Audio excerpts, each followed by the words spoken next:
자, 주식 빅리그 리그 핫이슈 시간부터 이어가 보겠습니다. 오늘 이 시간은 지니 인베스트먼트 강태공 전문가 함께합니다. 안녕하세요. 예, 안녕하세요. 네, 반갑습니다.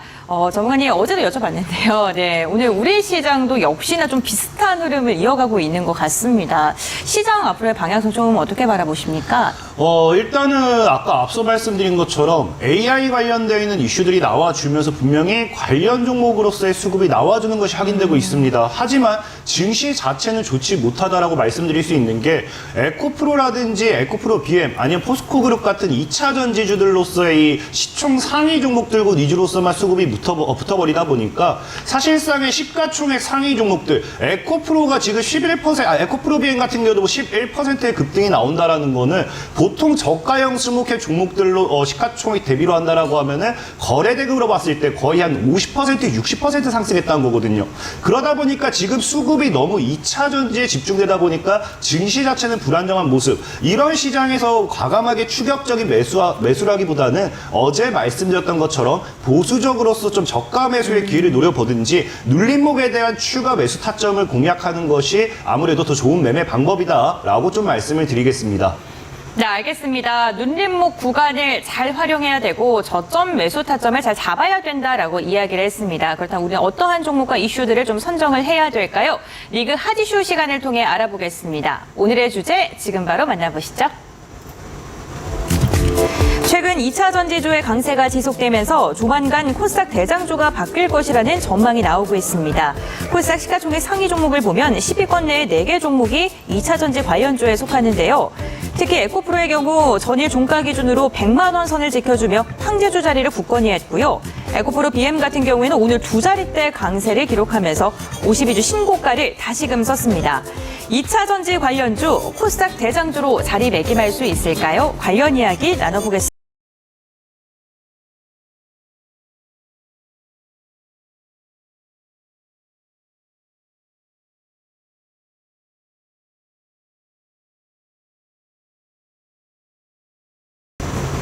네, 2차 전지 관련 기업 최근에 정말 뜨거운 이슈입니다. 코스닥 시가총액 비중이 사실 바이오가 가장 컸었는데요. 어느덧 2차 전지에게 내어줄 위기에 놓여 있습니다. 2차 전지가 왜 이렇게 지속적으로 상승하고 있는지 앞으로의 방향성은 어떻게 갈지 전문가님과 이야기 나눠보겠습니다. 네, 오늘도 앞서 시장 분석해 주셨을 때 얘기해 주셨지만 에코프로 BM이 지금 거의 블랙홀처럼 빨아들이고 있는 것 같습니다.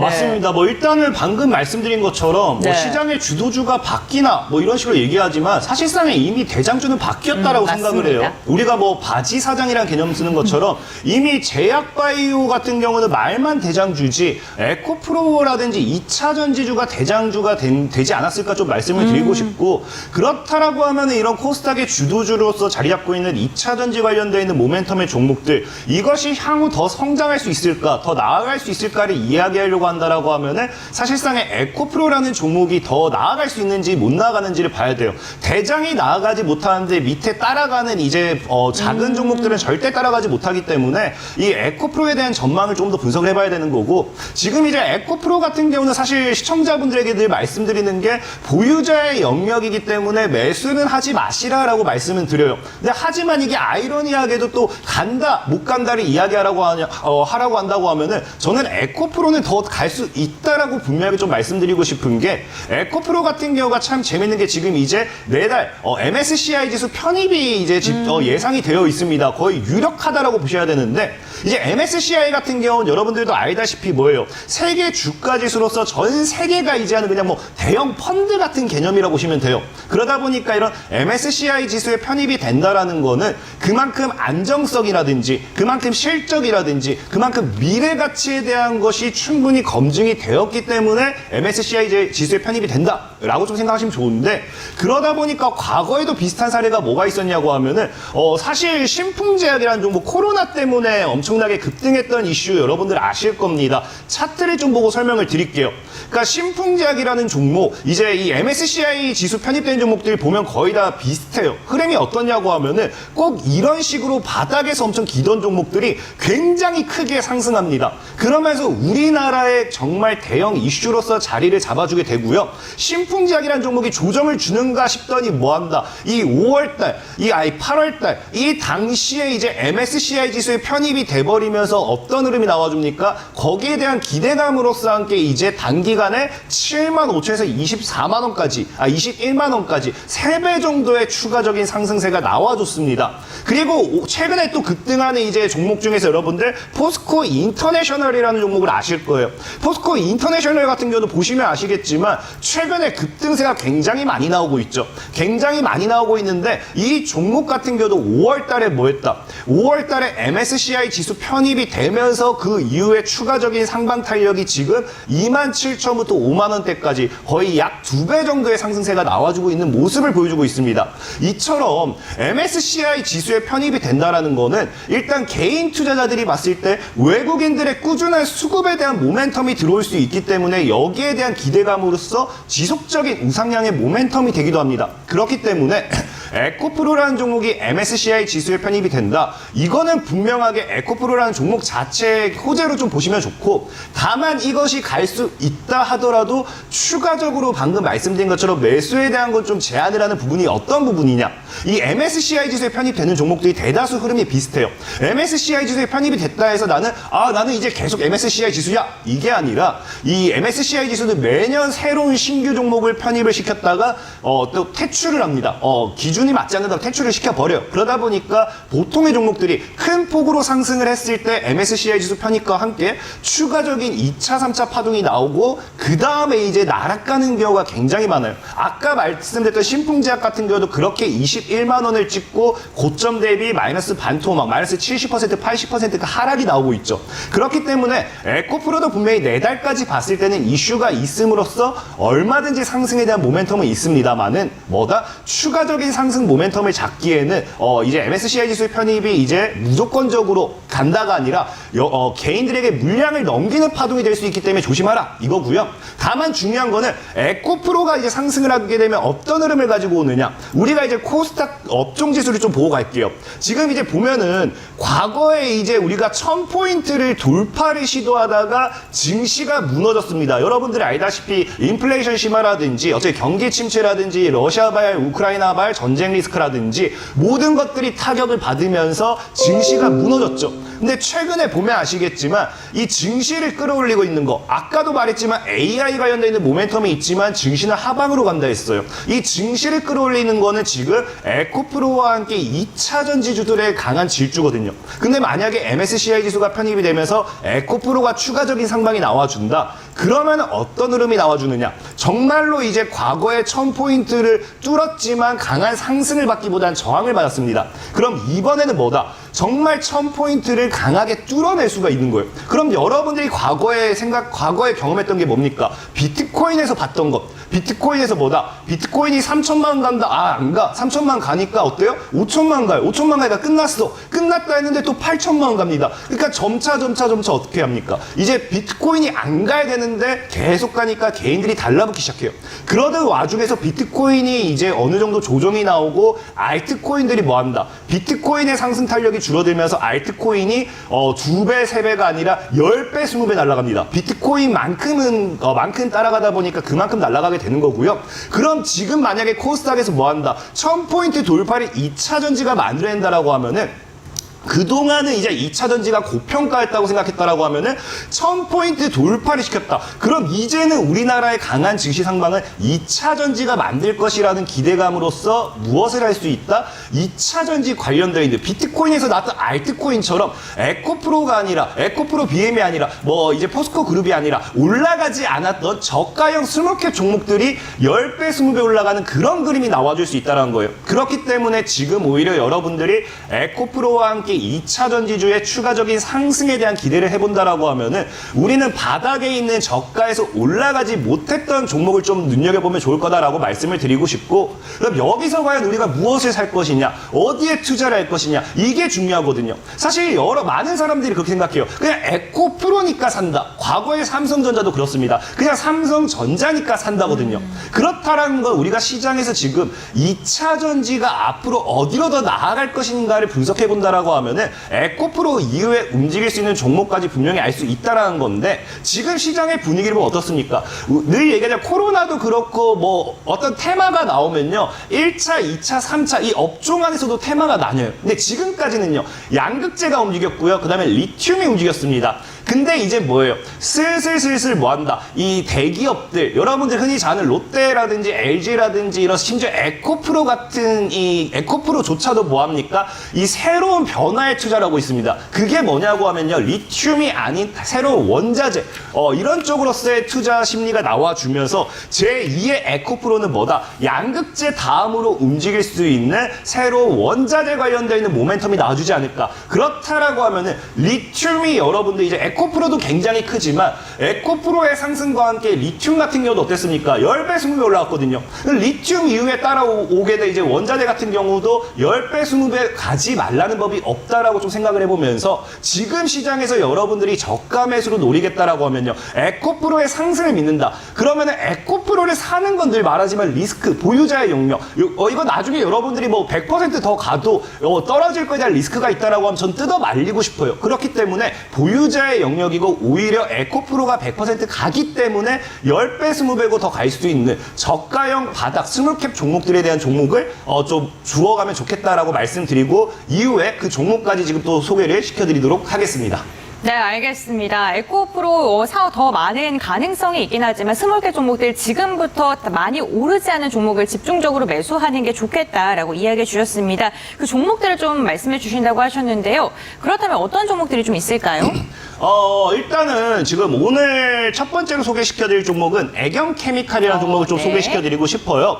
일단은 애경케미칼 같은 경우 이 종목들 이제 우리가 봐야 되는 게 뭐냐고 하면은 이 나트륨 관련되어 있는 소재입니다. 지금 실질적으로 보면은 시장에서 이제 이 리튬이 너무 비싸기 때문에 리튬을 대체할 수 있는 이 원자재를 찾기 시작했어요. 그러면서 매장량이 리튬 대비 1000배 이상 넘어가고요. 그래서 안정성이라든지 이런 것들이 더 확보돼 나트륨으로서의 수급이 좀 변화하고 있습니다. 실질적으로 이제 전기차 관련되어 있는 모멘텀, 배터리 관련되어 있는 모멘텀으로서 CATL 같은 경우도 뭐합니까? 최근에 이제 나트륨 배터리로서 교체하겠다. 테슬라 같은 경우도 나트륨 배터리 관련되어 있는 이야기를 지속하는 만큼 분명하게 뭡니까? 리튬 이온 배터리에서 나트륨 이온 배터리로 바뀌는 게 굉장히 크다라는 부분을 생각했을 때 우리가 앞으로 뭐 할 수 있다? 나트륨 쪽 관련되는 부분에서 좀 생각을 해봐야 되는 거고요.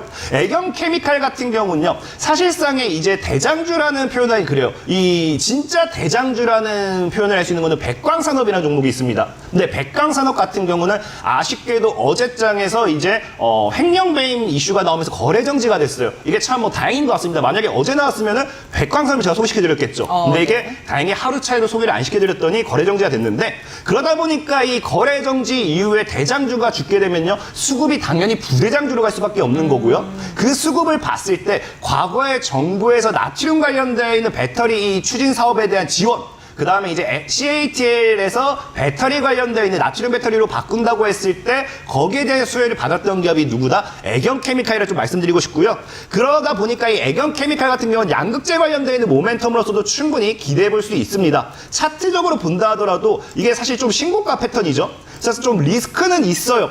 리스크는 있는 게 뭐냐고 하면요. 신고가 패턴이기 때문에 현재 17,500원대만 지켜준다라고 하면은 정말 나트륨 배터리 관련되어 있는 모멘텀으로 보통 신고가 패턴에서 기대할 수 있는 게 뭐냐. 정말 추세가 지켜졌을 때 이 고가 대비해서 50% 정도는 추가적으로 더 상승을 합니다. 그럼 대략적으로 2만원에서 50%를 본다고 하면요. 3만원대 언저리까지 노려볼 수 있기 때문에 애경케미칼이라는 종목도 지금 17,500원 정도대를 이제 지켜낸지 보시면서 본다라고 하면은 나트륨 관련되어 있는 배터리 모멘텀으로서 지켜볼 만하다라고 좀 말씀을 드리겠습니다.